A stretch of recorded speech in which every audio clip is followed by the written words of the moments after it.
All right, welcome back to My Mom's Basement. It is Robbie Fox, and I am here with Speed, all the way from Australia. You guys are my first Australian band interview I've ever had. That's crazy. It's an honor. Here we Thank are. you for having us, Mr. Robbie. And you're here Thank for you. a big show tomorrow. I just interviewed King 9. King 9 is also on the show. Are you guys just in New York for the show? Yeah, more or less. And then we're starting a tour. From next week onwards. Basically, we're traveling just America? around. Yeah, mostly like the East Coast, I guess. Yeah. Yeah, we're just here for like a week. We try to do everything, just condense it into as little time as possible because obviously it's a long way to come, but there's just so much going on all the time that we just kind of want to get in, hit the sort of major cities, and then get out basically. It is a long way. That 24-hour flight, is it 24 hours? It was pretty much 24-hour transit. That's 10 hours to How do you Honolulu. kill time?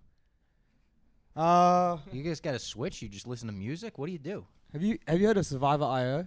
Survival.io? Survivor.io. No. It's on Apple Arcade. So before we went to Southeast Asia, we were like, fuck, we better get some mobile phone games. Yeah. Survivor.io. That's the speed game. Everyone's on it except for Dennis. Oh, shit. Why is Dennis not on it? I don't know. I looked at it. I was like, it's like too much. He's got a full like Too much console going on. set up off the phone though. He's got I like got- a controller I and got shit. mad It's game. I got crazy. GTA and shit. Oh, shit. On your phone? Yeah, man. Unreal. A screen attachment. So that is an experienced traveler right there. You know how to kill the time. That's right. We all got jobs and wives to get home. That's why wives to get back to. That's why he was saying that we like condense it. Yeah. And Dennis used to work at, I don't know what the equivalent here would be. Oh, Best Buy. Like Best Buy, yeah. Okay. Like the biggest sort of electronics Electronic retailer. store, yeah. He's a tech man, so he's got the controller. all set the up. shit. Got all- That it's all makes going. sense. Yeah, they have the Geek Squad at Best Buy. Yeah. I would Yeah, kinda be yeah. in the Geek Look at him. Squad. This is the geek, bro. Look at this. This is the Is he speed the geek. Donatello of the band? Yeah. You kind of are, huh? There's he's many different things. Dennis is Yeah. many different things. Dennis is Mr. Decode is a 1 in a billion character. We're very lucky to have him in our squad. Thanks. Wow, that's nice. That's very nice. What is the scene in Australia like for hardcore bands compared to the scene in America? Are there like more opportunities for tours and shows in America or Australia? Definitely America. I mean, hardcore originated in the US, so Yep. obviously it's kind of the biggest scene. I think in terms of just sort of regional scenes and stuff, the US is so much bigger as well. Australia's very spread out. All of the capital cities are, about a 10-hour drive away from each other. Yeah. So it makes touring a little bit harder. And yeah, I mean, the scene at the moment is amazing in Australia. Like it's the best that it's been in years. But it's a very different world to the US. There's just, far less bands, far less people. But the enthusiasm is the same. People are really, really excited about hardcore. And yeah. Do you feel like there's an Australian brand of hardcore or no? I think Like, are you guys that? Are you guys trying to be that? Australia. So speed started at a time in Australian hardcore where it was kind of thinning out a bit, just like everywhere else in the world. Like hardcore goes through its waves, right? Yep. And Australia's had its waves as well. And probably about the 5 years leading up to when we started, we were kind of thinning out. We've been going to shows for more than half our lives. It's been something that we've always been involved in. And it was really intentional for us to start the band, to kind of just keep the wheels turning. Yeah. But because of that, I think the understanding or the perception of what hardcore is in Australia is a little bit less informed maybe than from somewhere else in like America, Yeah. where there's like way more of like a infrastructure for it. So Speed's just been really intentional to try and brand ourselves as like not brand ourselves, but we're very intentionally being a hardcore band. Yeah. And making sure that we brand like hardcore with it in everything we do, because we're here for the culture, you know what I'm saying? Like, Oh, yeah. the way that we live our lives is informed by going to shows, the friendships we made through this amazing, beautiful thing. And our mission is like, we're trying to just spread that in Australia and kind of almost like just show people who are watching in Australia, this is what a hardcore band is. This is what it functions as, at least in our understanding. Mm-hmm. So sonically, there's like not really like an Australian sound, I would say. But if we were to describe it, I would say, especially in the modern age of hardcore right now, where it's at, it's I think it definitely represents a demographic of people who are like looking for something that's a little bit more raw, and a combination of just like subcultures. Yeah. Like at speed shows, like it's a strange mix of it's strange but cool mix of people. It's not, I would say, like at a lot of our shows, it's maybe like up to maybe 50% that are fully informed about hardcore, and the rest can be like skaters, people coming from fashion, people coming from hip hop, people coming from graffiti, like different types of different worlds who will come together just trying to find a meeting ground where they can just like go crazy, express themselves in like a in a way that's like less got less barriers around it. You know what I'm saying? Yeah, literally some shows no barricade. Most of them. All. Yeah, All. yeah. Like that's kind of a prerequisite when we play. Is if it's in our control, we don't want a barrier. Really, you don't like it at all. You want everyone on stage with you, jumping off the stage as crazy as it 100%. could be. Yeah, definitely. Yeah. I mean, like hardcore, the whole appeal of it, I think, is that, you know, what happens on the stage and what happens on the floor are almost as important as each other. Yeah. The show is very much about the participation of the crowd. So being able to like literally remove that barricade and have people be able to access the stage and touch the band and be able to, you know, all kind of participate together, I think is a really important thing. And it's the most important part of making a hardcore show what it is. So whenever we book a show, like that's the first question is, okay, if we're going to play in this venue, are they able to take the barrier down or is there a barrier? You know what I mean? That's crazy. Yeah. What do you guys feel like the biggest misconception about hardcore music and the hardcore scene is? I think like if we start playing shows, it's been kind of crazy because, as you said, we just started as a band that's just like, just for our friends. You know what I'm saying? Yeah. We just started the band that was just meant to be another band to fill out the lineup. You know, and we're used to just doing like, hardcore is an amazing thing where it's something that you don't really expect anything in return. You know, you don't make money off this shit. You don't we've never ever done this with the aspirations of like maybe why someone might get into like being a rapper or whatever. You know what I'm saying? Like, Yeah. this is purely because you do it because you love it. You do it for the friendship. You do it for the feeling that you get when you're amongst it. But people seeing like viral videos of us and whatever from like other shows and like, you know, people going crazy in the pit, people doing some crazy stuff. You know what I mean? Like a lot of violence, which is a big part of it. Which It's is the point of it. accepted, yeah. But especially with like algorithms and reels and all that kind of thing, like we're very, as I said, our mission is to promote hardcore culture. You know what I mean? Yep.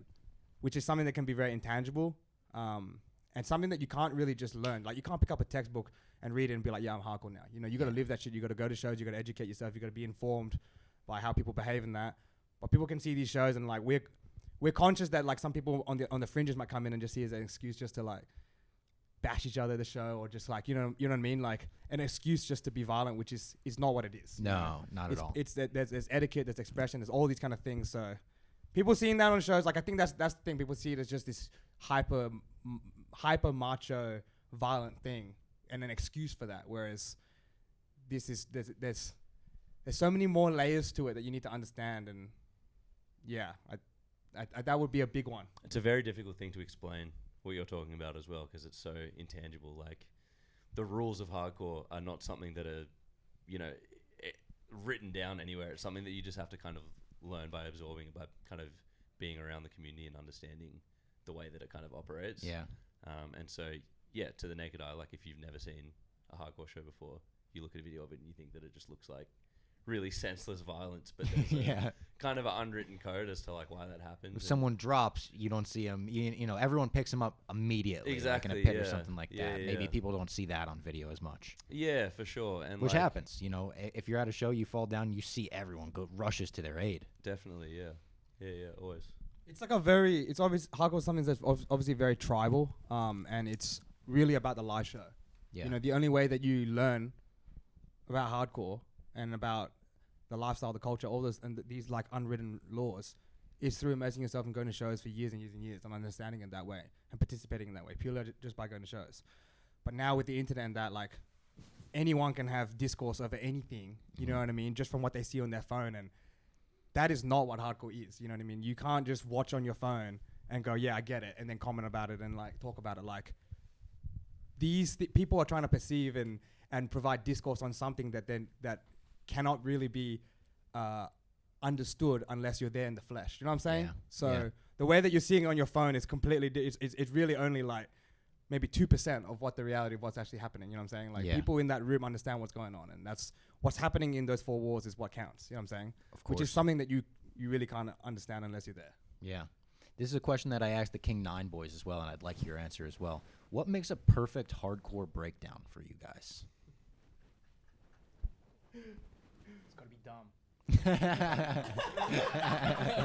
Yeah. That's number one. Is it the build up to it for you guys? Is it the way it crashes in? Is it like what cues the breakdown? You know, sometimes it's, you know, something like everybody rip each other's esophaguses out, breakdown.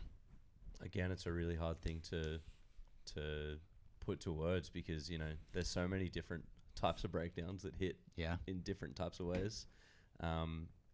Yeah, sometimes it could just be like a really sharp contrast between the section before it and what comes. Sometimes it could be the vocals are just hard as fuck over the top of it. You know, there might be some crazy pick call or something that leads into it. Sometimes like the most simplest breakdowns are the hardest ones, like Aaron's saying, like they have to be dumb. You know, simple drums, simple guitars, that can work really well. A lot of us in speed, like we like lift weights and like go to the gym and Can't relate. train and whatever. That's all. But you know that feeling though, like that feeling maybe like for us when we're writing the music, when I'm envisioning the feeling I'm trying to create, picking something heavy as fuck. Bro, it's like 1 rep max music. It's like the music I'm trying to imagine. Like, what's that feeling that what's something that you hear that gets you so hyped that you feel like you can pick up the heaviest weight you can possibly like conceive. You know what I mean? Like, what is that feeling? That's the kind of the G up that we're trying to channel sonically through the music. You know what I'm saying? Yeah, that's the thing. Yeah, none of us I think are like very aggressive people. You know what I mean? We're not. You come off as the most laid back band I've ever met. I don't think that we're not violent people. You know, we don't really like behave. I in know that about sort of way. Kane, bro. Okay, watch yourself around this guy. I'm not that violent. But yeah, if a breakdown brings that out of you, I think that's a pretty powerful thing. You know what I mean? If I want to break through a wall or something when I listen to a breakdown, then I know it's doing its job. That's what we're saying. Like we're not like violent people. We're not like aggressive people at all. But I guess the feeling and that kind of excitement and that you just got to let it out. Well, the kind of emotion that I think hardcore music inspires, which is so unique, is it instigates this kind of reaction to it, which is only really like we channel all those kind of feelings into like just being in the pit. You know what I mean? But at the same time, there's like etiquette about that, as I said, and we're not aggressive people, but like this is where this kind of thing can exist. Like where else in the world, what other kind of community can you have where you play music, people are going there and they're beating the shit out of each other, but it's all in the name of fun with smiles and having a good time. You know what I mean? Like hardcore is this thing that attracts freaks and animals. You know what I mean? You put them in a cage, of course something crazy is going to happen. But everyone in there understands for the most part, especially, you know, before Instagram reels and whatever. Everyone understands what's going on in there. You know, everyone's there for the same reason. And that's a very, very unique, special thing that doesn't exist anywhere else. You know, so that's what we're celebrating here. It's like it's almost it'd be impossible to imagine a scenario where this kind of experience could exist, but it does, and that's hardcore. You know what I mean? I think when that violence as well comes from a place of like shared enthusiasm, and it's everybody's feeling passionate about it and they're behaving that way. It's passion. It kind of bonds you to those people as well. Yeah. Like for example, we just went to Southeast Asia, did our first tour there. First show was in Bangkok in Thailand, and they mosh hard as fuck there, man. Yeah. Like the whole show, people were just beating the fuck out of each other, and we were all beating the fuck out of each other too. Yeah. And it was the funnest show that we've ever been to. Like we've been going to hardcore shows for half of our lives now. And that was one of the funnest shows that we've ever been to, because from like band one, everybody was just fucking belting the fuck out of each other. It's not even just so hard, fun. It's not even just hard moshing. It's fresh moshing, style, bro. There's style, dude. You know, that's the other thing is that A different moshing style? yeah, like that. But that's Very athletic, very moshing nimble. Moshing is the dumbest thing ever. Yeah, it's literally the lowest IQ, dumbest thing Like a ever. caveman? Like Yes, and it's something that we didn't even ever discuss it until we went to COVID and had nothing else, couldn't go to shows, so we just started talking about it. You know what I mean? Like before then, I think people barely ever talk about what moshing is. Moshing is the dumbest thing, bro. But it is the sickest thing, you know. But it's only people got. What I'm trying to say is make moshing fresh again. Make moshing fresh again, because it's like you gotta have style with it. It's not just about get up there, just fucking Yeah, I want to see some flips in the pit. Dude, and It's gonna be that's what I'm swag. saying. That's why Bangkok was so fucking hectic, was Yeah. because like people would just run from one side of the room to the other and do a full cartwheel into a group of people, like, or they'd be up on the stage and then they'd jump off and just like axe kick everybody in the front row. Sounds awesome. It was just so cool to watch, but everybody was having so much fun doing it. You know what Yeah. I mean? Like everybody had a huge smile on their face. Like that's what made it so cool. Was everybody's just having a fun time beating the fuck out of each other. Yeah. What's the craziest venue you guys have played? Have you guys played any weird venues? Backyards, parking lots, stuff like that. This last tour we just did in Asia, the last show we played was in Jakarta, and the venue kind of got moved around a few times, and then it got settled, and we were at the original venue, but in the car park of it.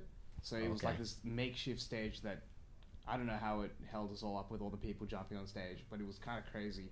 And like literally just above, like in the ceiling, there were all these nests for like, I thought it was for bats, but I think it was for like sparrows. So there's all these tiny bird nests. So that was a pretty crazy. That's a pretty crazy one in setup. Jakarta. Like the literally the floor was like, I'm playing and it feels like it's gonna break through. So it was, it was cool. That show was good because they have a lot of difficulty there with visas and getting bands into play. So there was a whole bunch of issues with bands getting detained before we went there. Oh, and wow. so that venue 3 days before we played pulled the plug on the show. So and the promoters were like, "Fuck, what do we do?"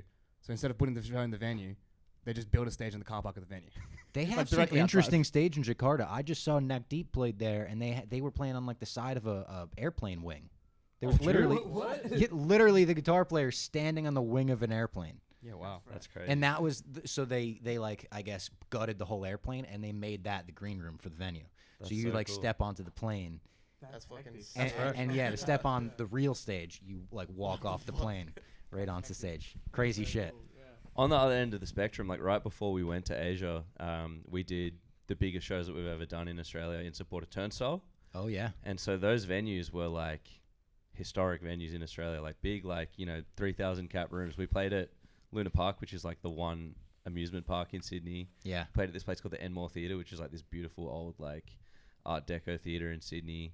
We played at this place called the Forum in Melbourne, which is like this beautiful, like there's all these big like ancient European like statues and shit, like the most insane venues that we've ever played at before. So we finished that, and then literally the following weekend fly to Asia, and that's just and like you're in the nest stage. Yeah. Exactly, completely different experience. But I mean, it's obviously all as cool as each other. Like, there's Of no course, comparison, but yeah. it's just polar opposites. You know what I mean? Yeah, you get every environment. And speaking Exactly. of Turnstile, like it's kind of crazy what they've done for the hardcore scene. Obviously, they've made it mainstream. Do you see this just continuing and it becoming more and more mainstream? Yeah, I mean, it's a difficult thing to kind of navigate, I guess. Like Turnstile, I think have done it really well in the sense that they're a hardcore band in spirit. They're this culture is ingrained in them. You know what I mean? They're just like us. They've kind of grown up in it, and all of the sort of ethics that you learn through participating in hardcore are so clearly built into what they are as a band. But they've just gone to a point now where so many new people are getting into them and listening to them because their music is, just it's a touching a part of the culture that hardcore's never really touched before. Yeah. And so, yeah, you're seeing that kind of knock on to a ton of other bands in the scene at the moment as well. And hardcore's kind of having this moment where it's really in the spotlight. It's becoming the cool thing. Exactly. For a lot of yeah, people. yeah. It was never the cool thing, bro. We were teased in school for this shit, bro. Yeah. Like, Exactly. It's yeah. a trip out that now this is cool. Yeah. You know what I mean? We didn't do this because it was sick to us, but it's the kind of thing people say like, "Oh, you're playing a band." We're like, "Yeah, we're playing a band." Like, just Yeah. don't worry about it. You know what I mean? Yeah. Like, no one understands, and now it's like, what the fuck? Yeah. It's the coolest thing in the world, and Yeah. as it should be. It is, but Yeah. like, you know what I mean? It was never that Turnstile's in way. a Taco Bell commercial now. Exactly. Yeah. That is Yeah, crazy yeah. shit. Yeah. And so I think, it's going to keep growing for sure.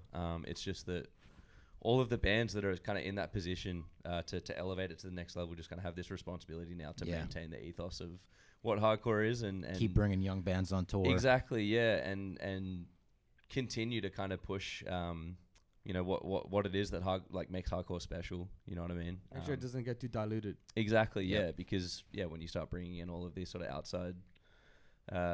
outside actors, it kind of becomes hard to maintain Yeah.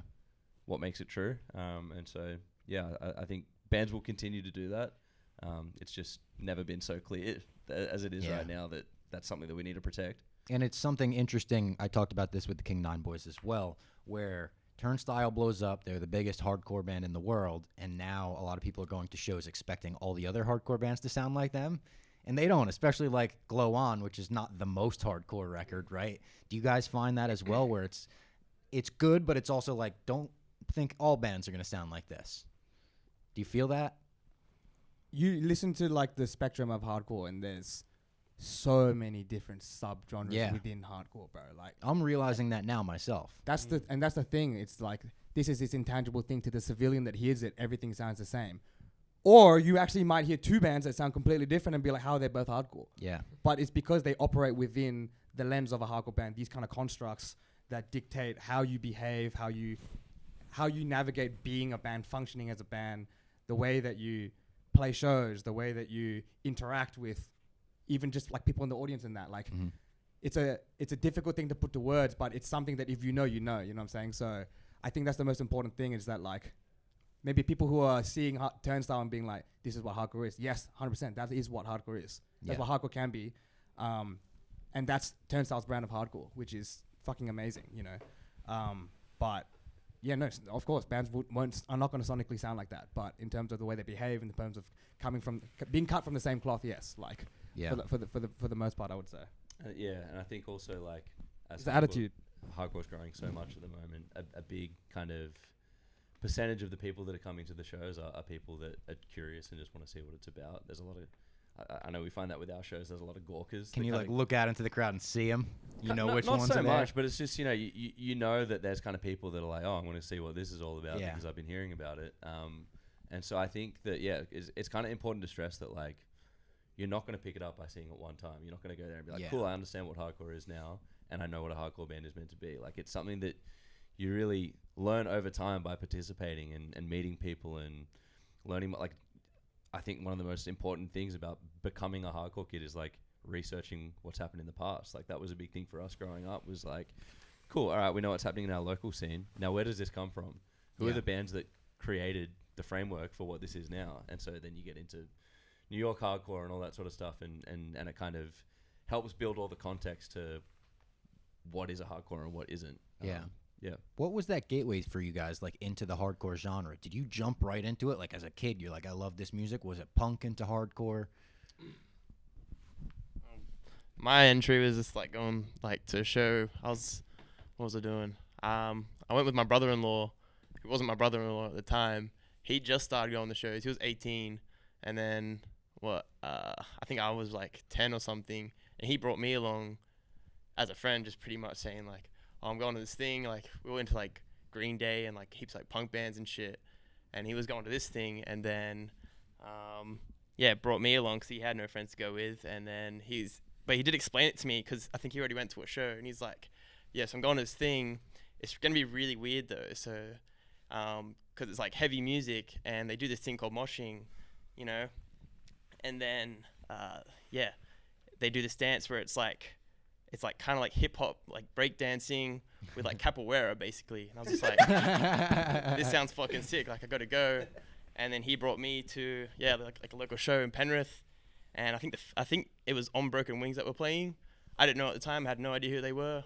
I just went, and I was like, this is the fucking sickest thing. That was like Never my looked entry. back. Yeah, I told you, kept beware of going. this guy. His first show was On Broken Wings, bro. 10 years old? Yeah.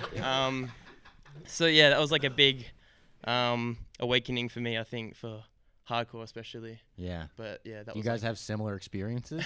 More or less. I mean, there was a lot of local shows happening when we were growing up.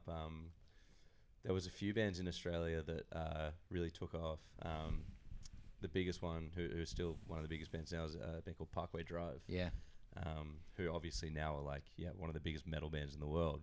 But they came from hardcore. They were all just kind of local hardcore kids from this little town called Byron Bay. And they would go on tour and they'd bring all Australian hardcore bands with them. And so we were kind of getting into metalcore and stuff. You know, the gateways, I guess, were like new metal and pop punk and stuff were all really commercially massive at the time. And so we gradually just sort of started getting into more and more local stuff. And you go to like a Parkway Drive show with a couple of hundred people and there would be a bunch of hardcore bands on the bill. And so being like 14, 15 years old, we were just curious to learn more and more about all these bands that we were seeing, and you kind of stumble into this community, and you know that it's like more than just kind of a couple of bands playing together. Like you can tell that there's like a whole other world kind of attached to it. And I think we kind of all got into it together. It was a big group of us that all got into it at the same time. Yeah, you guys like meet going to shows? School and shows. Yeah, pretty much. Yeah. Like we all know each other through music, except for me and Aaron. We like have the same mother. Yep. But like we all, literally everyone that we know in our lives, pretty much like that we love, like we hold close to us. 99% of it is like people who are know through hardcore, or like hardcore adjacent. Yeah. But like as Josh said about Parkway Drive, like Parkway Drive's a crazy metal band, but they'd be playing with like punk bands, punk hardcore bands, like bands of all different styles that would sound very sonically different, but all operate under the umbrella of hardcore.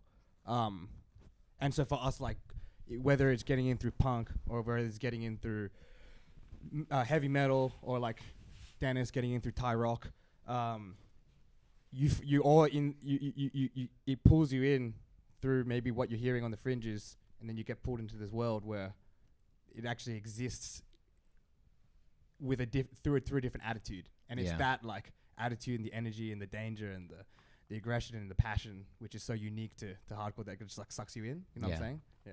Who are the bands that excite you guys right now about the future of hardcore? Like you're a band that I would say myself, I'm like Speed. Everyone go check out Speed after this interview. Who are the other bands that you think people should check out? Primitive Blast. Yeah, Primitive Blast are dope. They're our best friends from Sydney. They're fucking awesome. They're one of the best hardcore bands in the world, in our opinion. AWOL, another Australian band from Melbourne. They're fucking fresh. 2 members actually Australians now, but from Florida. Yeah. Oh, really? They're unreal band. Everyone needs to check them out. Another band called Nerve Damage from Australia. I love all the Australian recommendations. Keep giving them. Dude, Australia, 'cause I don't know that scene as well. Bro, Australia has something very special, and I think it's because the bands, a lot of the bands that are doing it, even if they're new bands or whatever, they've been involved for 10 plus years or something. And as I said, like it's a very selfless kind of thing. Like we're just doing this for the love of the music, for the love of each other. You know what I mean? And a lot of like, I think people might use the term grinding. Like I don't really like affiliate with the term like, oh, we've been grinding, because like we do this shit without expectation. You know what I'm saying? Yeah. So I think with that, the bands that we have around in Australia are very pure. They're in it for all the right reasons. They're in it because they love it, and that's what they want to do. You know what I mean? They might sound different, but it's very pure, and there's a whole range. Like go suss out Last Ride Records from Australia. Pretty much every band on that label was inspiring. There's a band that we played with in Thailand from Bangkok. They're called Whispers. We already loved them going over there. We hadn't really met them before, but we were really, really excited to see them. And they're one of the most exciting bands in the world, I think. I think Southeast Asia as a hardcore scene kind of gets overlooked just because it's quite isolated from the rest of the world, and culturally and like the language barrier and stuff kind of makes it a little bit difficult for bands like that to kind of get over in the Western world. Yeah. But Whispers, man, are fucking insane. Like when they play, it feels like the ground is gonna like crack open. You know what I mean? Yeah. Like the singer sounds like an actual like demon. You know what I mean? And Yeah, the music is just so heavy. Like, and they were the best to hang out with. You know what I mean? We met them the first day we were in Bangkok, and instantly, like, it felt like we'd known them forever. Instant brotherhood. Yeah. They're an amazing band. Another one from over here in the States, Scowl. Okay. We went and checked them out last night. They're on Flat Spot. They're just like a classic punk hardcore band, but they've just dropped a new record today, actually. Cool. And it's kind of moving into sort of like new areas of punk. Like there's a little bit of sort of like grungy sort of stuff in there. Yeah. They're like really pushing the envelope in terms of the sound. And yeah, I think they're a really interesting band to watch. I think the next couple of years for Scowl are going to be really cool. They're going to be they already are one of the biggest bands in hardcore. You know what I mean? Yeah. And Awesome. Fuse from Singapore. I just got to say Fuse from Singapore as well. You got to start out Fuse from Singapore. I'm going to have to check all these guys out. Make All a girl playlist. band. Mega playlist. Fucking I'll throw straight. some Speed on there as well. What do you guys want to plug before we get you out of here? Shout out Flat Spot Records. Shout out Last Ride Records. Shout out Australian Hardcore. Shout out Killjoy, 108 Warehouse, Del Sardo. And the show's coming up in America. Yeah. So we're playing on Saturday night, tomorrow night, in New York. We'll be in Baltimore on Sunday. We'll be in... Have you guys been to Baltimore? No, Love can't wait to Baltimore. go. That's where Flat Spot, our label, actually started. Oh, sick. And also our collective favorite hardcore band, Trapped Under Ice, is from Baltimore. So it's a very, Nice. very special thing to go Bro, there. we're in. Speed is in New York right now, bro. Uh-huh. Okay, Yeah. Speed is fucking in New York right now. We're from Sydney, okay? Yeah. Like this is a trip, man. Yeah, Like, the Big Apple. I don't say You we know, don't say this shit much, but it is a movie being here, bro. Like, this is the mecca of it all. Yeah. We're fucking here doing it. It is Right crazy, across the street man. from Madison Square Garden. Yeah, That's dude, right. it is. We are just we are extremely grateful just for this opportunity and the fact that we're here on American soil. We're like we've looked up to this shit our whole lives. You know what I'm saying? And we're here as an Australian band, and like people are excited. It seems, and people are celebrating it. Like that is unbelievable, and it just gives us so much pride because we know we've got friends and family back at home watching us. You know what I mean? And we hope that if you like what we're doing, go suss out Australian hardcore, man. Go suss it out. See what's happening in your local scene, but come see what's happening in Australia, because it might be across the pond, but there's a lot of special things happening. I couldn't have put it any better myself. All right, Speed, ladies and gentlemen.